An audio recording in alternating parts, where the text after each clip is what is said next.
Hello, and welcome to Viewpoints, Dominion DMS's video podcast series, where we highlight our vendor partners.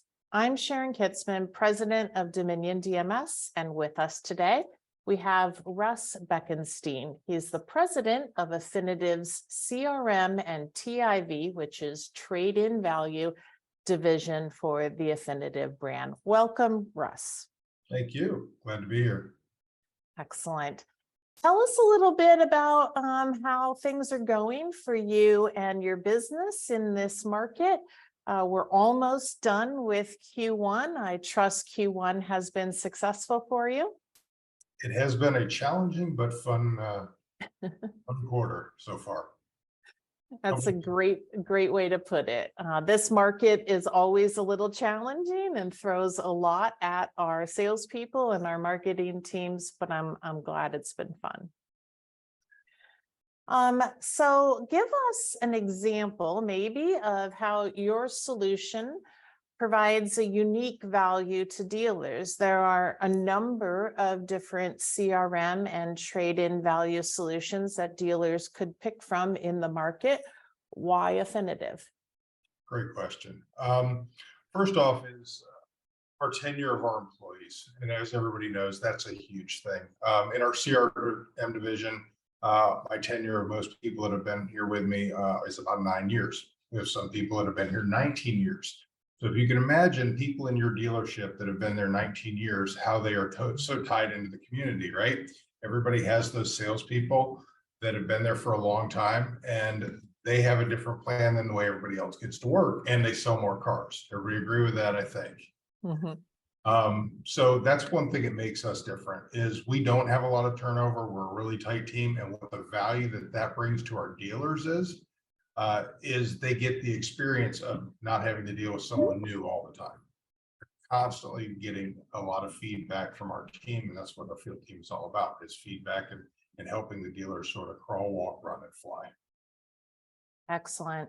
It's hard to put a value on experience. I imagine after 19 years, you've seen every sales process, every sales pay plan, and have some of those solutions kind of ready and top of mind for your new dealers. Absolutely. When you think about all the different software that is needed to run a successful franchise auto dealership, it's pretty broad. Everything from websites and digital retailing through CRM, F&I and desking, parts service, and warranty work, and then you have all the marketing and everything in between.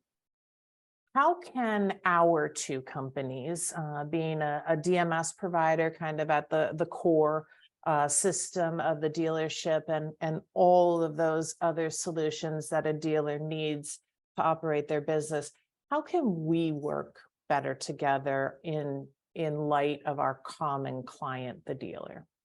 Well, the one thing that I have seen work the best in the past is actual teamwork between us as vendors.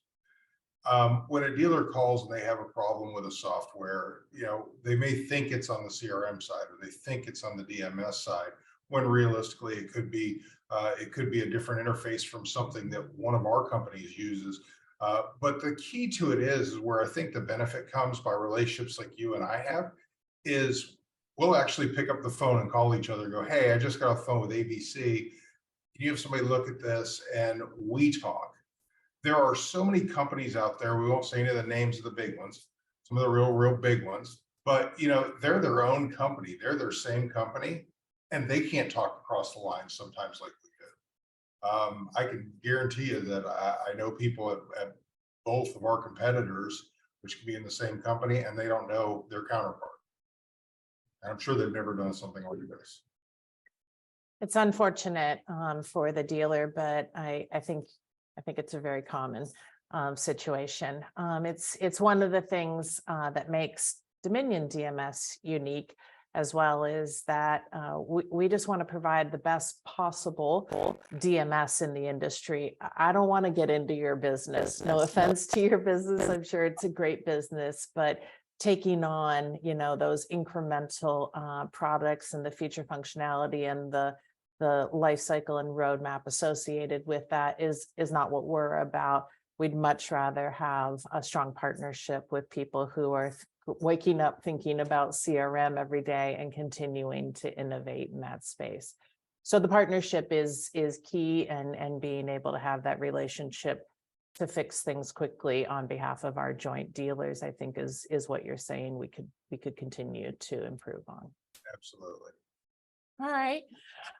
So in this ever evolving industry that we're in, you alluded to Q1 being a fun time for you. I think we always see ups and downs, right? Is there a pending recession? Is there a potential, war or escalation going to happen in Europe? Who knows? But there's always upside and downside potentially for our dealers. When you and your team sit around the strategy table on any given day, what are you talking about in order to help dealers take advantage of potential upside in the market using your solution and potentially mitigating downside in the market? Both great questions. We've got some of our dealers that are very, very forward thinking and have actually had us. This is part of what you're talking about with the downside. Is for the last 2 years, everybody has had basically 3 customers. I'm just using a rule of thumb number: 3 customers for every car. So a lot of bad habits are formed at dealerships during good times. We've gotten away from some of the very basic things like the road to the sale, scheduling appointments, calling out best hours to call, and all those things. So we've had some of our really progressive groups that have asked me to come in. I've been doing them now for the last 4 months on the road, where I'm going to some of these groups in these larger cities. They're bringing in a lot of the GMs, and we're talking about getting back to the basics. Not so much, I guess basics probably isn't the right word, but going back to the core of what we do. Let's prospect a customer. Let's do outside prospecting. Geofencing, which is another thing we can do, I'd love to talk about.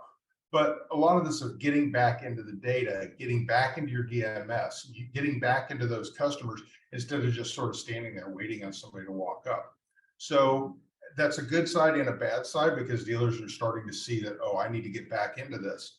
NADA statistics, of course, 2% of a dealer's database comes back to the market every month. How many of them are coming back to that dealership? Okay, very, very few. Right. That's what we're trying to help dealers do. So that's one thing that we've really been focused on the CRM side, is getting back to people using the functionality that's been there forever, getting into the data, pulling the sold customer records, pulling, did they finance, did they lease, but did they pay cash, payment ranges, did they buy insurance, any of that stuff. And all of those types of things. So I think that is both. That's on the upside and the downside of what's changing in the market. Definitely, I don't think anybody will disagree going into this year. There's going to be a lot less vehicles out there with a lot of equity in them. And we had first time, I think, in history where we had people leasing cars that were coming and dropping them off and walking out with big fat checks. So I don't know if that market will ever come back, but just totally different. But the good side to that is that there will not be a lot of vehicles out there for customers in equity. We're going to have to deal with that as well. Right. You bring up a good point about the market shifting and maybe not being as easy to grab low-hanging fruit that was there at a higher profit margin for the last couple of years. I think the consumer has changed a little bit as well. And not having as much flexibility in their schedule or their day to engage in a sales cycle with a dealer, with more of a return to work effort for some businesses as well. So it's interesting. It's constantly evolving, and you got to kind of roll with the punches, but know what to do about it to optimize the revenue stream for your business. So it's great to hear that you're out there helping dealers with that and learning from the dealers that you work with. At Dominion DMS, we provide the best possible DMS that we can to our dealer clients. As I mentioned before, we're not interested in being a CRM provider, but what we are interested in doing is making sure that we're as tightly integrated to as many software providers as possible for our dealers. That means, not throttling the data, not limiting integrations because maybe we have a sister company that does the same thing. So we're looking to really change the game in that way and be open to integration with anyone and everybody who our dealers want us to integrate. As a vendor, what kind of advice would you give me and my team as we kind of set off on this quest to be as strong of a DMS provider as possible, but as open to the rest of the market as possible? Well, listening to dealer feedback, of course, is always important. There, of course, is that line of what works good for one dealer may not work good for the next 10. I'm sure you deal with that every day like we do. There's a lot of great feedback. The old adage of two heads are better than one, right? So I would say listening is the first part. And I mean, that's the same for my company as yours. But also, and I have to go back to, I think it's one of the main things is be responsive. Nothing's worse than, hey, we don't understand this, or it needs to be different. And okay, here's your ticket number. Mm-hmm. And that's it. It ends, or they get a follow-up email 3 months later, which is even worse. And I see those when I do it to other companies, and then I get a ticket 3 months later, follow-up. It's like, really? I've moved on. Mm-hmm. So I think being responsive and listening. Yeah. Which, I mean, basically it's a marriage, right? When we partner with a dealership, it's a marriage. And just like any good marriage is all about listening and being responsive. Both of those things take a concerted effort to block off time in your day, right? To do both, because you can fill your day with so many kind of administrative or meaningless tasks, and maybe getting back to basics like you're talking to your dealers about as well is a good reminder for those of us in the software business. I have a couple of dealer calls I have to return after we're done with this podcast today. We don't have office numbers here in our office. Everybody just carries a cell phone, and that makes us available to dealers at all times, but finding the time to carve out on the calendar to place the callbacks and to not rush them off the phone, but truly listen to what they have to say is something that I find critical. Well, great.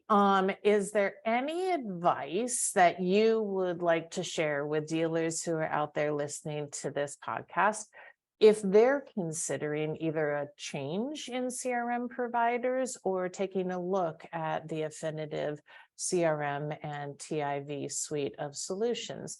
Any way that they can engage it with you specifically, or anything that they should keep in mind when getting into a buying cycle?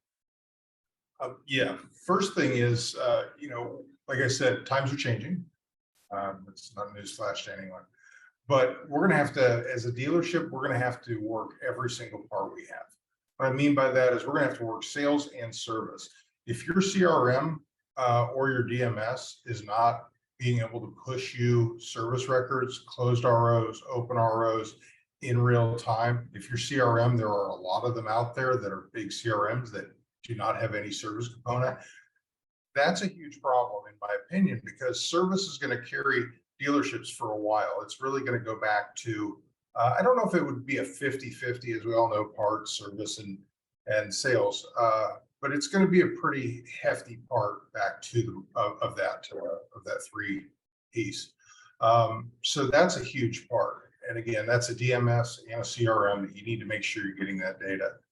The other thing I would say is, how do you attract the customers that are not coming back to your dealership? I alluded a little bit before to geofencing. We can actually do that, and we can circle your a dealership's competitors. So for instance, if you're at ABC Honda and CDE Honda is 20 miles away, we can actually circle around that parking lot of that dealership. We geocache your data and your customers, and we tell you that, hey, your customer just went back there, whether it was for service or sales, we can let you know. Because that's an opportunity. Again, did they move? Why are they going there? Were they upset with you? We also build in some automated email automation to automatically reach out to those customers. So again, the dealership is busy, doesn't have to do some other things. So we're trying to be forward thinking in that. That's another reason why, to answer your question, that somebody should look at us.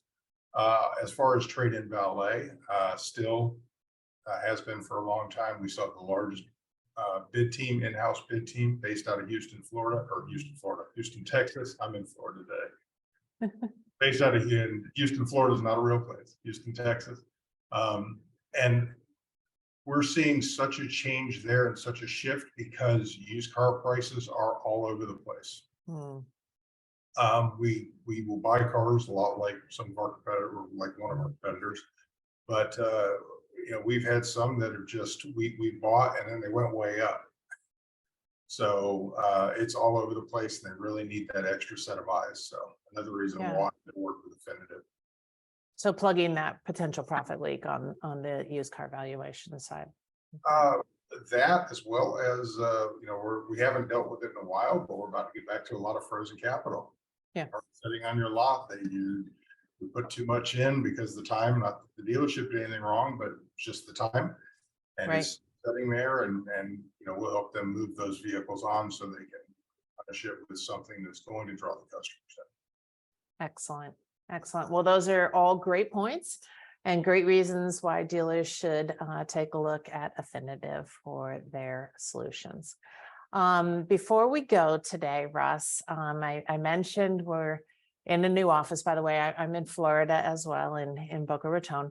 And we surveyed our team as to what they wanted to name our conference rooms after, and they picked muscle cars. So we have a Mustang room and we have a Camaro room, but we still have one more conference room to name. So now that we're both here in the automotive industry, you probably have a favorite car. Hopefully it's a muscle car, but maybe you could share me with it. Maybe it'll incite my team to name the third conference room.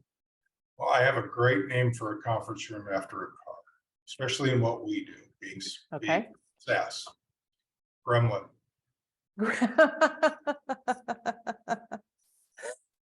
I don't know that anyone would consider that a muscle car, but it is a car. That is true. So they had a Gremlin X. It did come with it. They only made it in 2 years, I think, 76 and 77. I had a turbocharged Dodge Omni as my first car in college. I have no idea why an Omni needed a turbocharger on it, but I tried to tee up that one and it got shot down right away. So I'll give them the Gremlin and see what they do. Well, the Gremlin is, as we're constantly dealing with technology, and there's always Gremlin. True. Yeah, it's like a bug, potentially like a bug, right? I didn't think of a bug. That is that's actually probably a better one, but not really. Oh, funny. Well, thank you so much for your time today, Russ. I truly appreciated it, and also really just enjoyed the conversation with someone else in the automotive industry, trying their best every day to wake up and solve dealers' issues and provide the best possible software to help them along the way. So best of luck to you in Q2 and beyond, and thank you for your partnership. I appreciate it. Great. Thank you. Have a great day. Thanks, you too.